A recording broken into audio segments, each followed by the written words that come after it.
ډي جي بابو خو د خیره سره بیا ډزېدلی دی او بیا یې پریس کانفرنس کړی دی او مکمل عمران خان په نشانه باندې اخیستی دی چې دا ذهني مریض دی. په وړوکوالي کې چې دا ماشومان ورشي نو یو وایي ته داسې او بل وایي ته داسې. د دوی نه ماشومان جوړ شوي دي.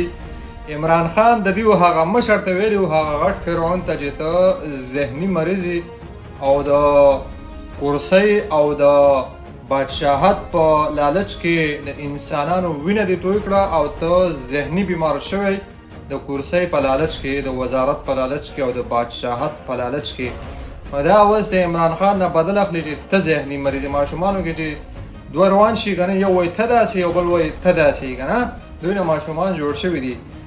عمران خان هغه سړی دی چې ته کله پیدا هم نه وي نو هغه د ملک ته خدمت کړی دی، د ملک ته هغه کرکټ په ذریعه باندې د ملک نمایندګي کړې ده او بیا چې د سیاست ته راغلی نو ستاسو په شانتې خلک یې بربنډ کړی ده. تاسو د خلکو جامې ویستلي دي، تاسو د خلکو کپړې وویستې، تاسو د قوم وینه وسکړه، تاسو خلک شهیدان کړه، په لرګ او ببر کې تاسو د پښتنو وینه توی کړه.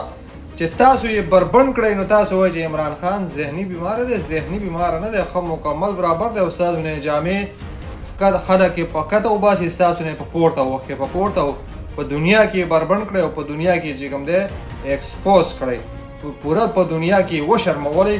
خو په شرم خو پوهېږئ نه